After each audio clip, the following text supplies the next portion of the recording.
Okay, first we take and FOIL the left-hand side, and we get x squared plus 22x plus 85 is equal to negative 3. And we add 3 to each side.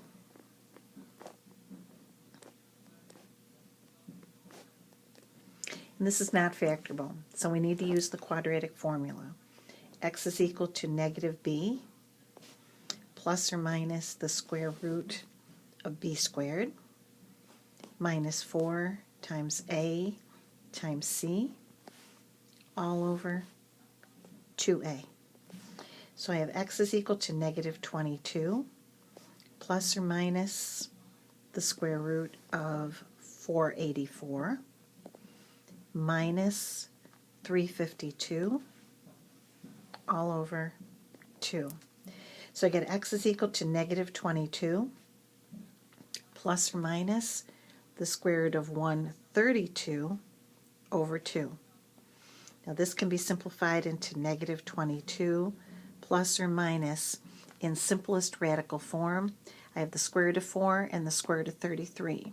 Square root of 4 is 2 times the square root of 33 over 2.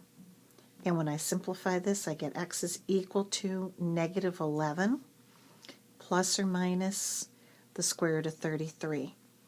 So we have a triangle, negative 22, the 2 in front of the radical, and the denominator. And we divide 2 into each of those 3 parts. Number 7, divide both sides by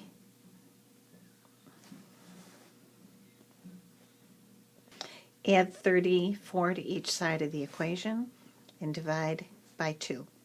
And we're going to take the square root, and we get positive negative square root of 17. Number 8, similar, we want to add 6 to each side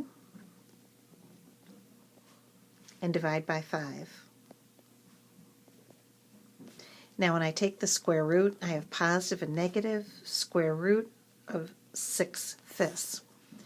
Simplifying, because we don't leave a fraction underneath the radical, we don't leave a radical in the denominator of a fraction. So we have the square root of 6 over the square root of 5. Put each one under their own separate radical. Then we take x is equal to,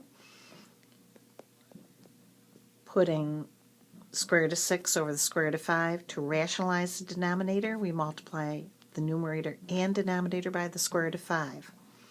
So in the numerator, we have the square root of 30. We can multiply when both numbers are underneath the radical. And the square root of 5 times the square root of 5 is 5.